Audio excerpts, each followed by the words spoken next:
ዞን አይተናል። እንግዲህ ካሁን በፊት ነው ዞን ያየሁት በአካል ከኢትዮጵያ ውጭ ነበር። አሁን ላይ ኢትዮጵያ ውስጥ መጓዝ ስንችል መንቀሳቀስ ስንችል ዞን ማየት እንችላለን። ደስ ብሎኛል። ክቡር ጠቅላይ ሚኒስትር በእውነት እርሶ ዞን አይቻላቀም በእርሶ እዚህ መጥቼ ስላየው በጣም ደስ ብሎኛል ይላል። እኔ ተመልካቹ ይሄን አይኔን አያዩም አያዩም እኮ ሁለቱ ትይዩ ናቸው። እንዲህ ነው የሚያዩት። ይሄኛውን አያዩም፣ ይሄኛውን አያዩም። በለጠ ሞላ እንዴት ብሎ ዝሆንን የሚያየው? እንዴት ብሎ? እዚህ ሀገር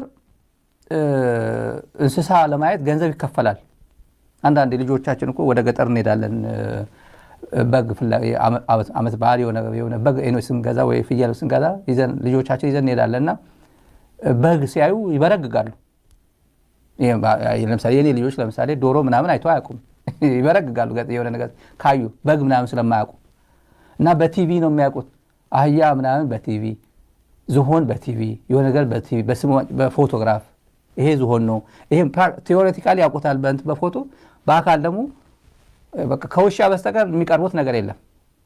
ውሻ ፍሬንድሊ ናቸው፣ ግን ሌላ የበግ ምናምን ከሆነ ግን የለም። አቁም እና በለጠ ሞላ እንደ ልጆች አክት እያደረገ ነው። በለጠ ሞላ ሄዶ አያውቅም። ወደ ከፋ አካባቢ፣ ወደ ጅማ አካባቢ ሄዶ አያውቅም። ወደ ኢሉባቡር፣ ወደ ጋምቤላ አካባቢ ሄዶ አያውቅም።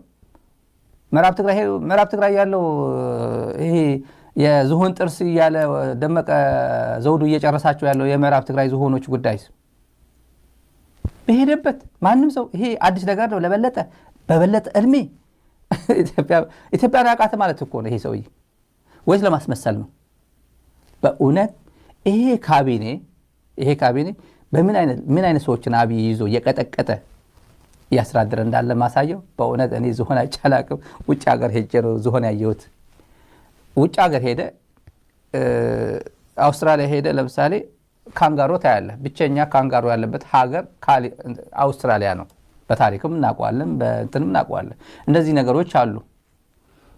ኢትዮጵያ ምድር ላይ ግን ዝሆን የትም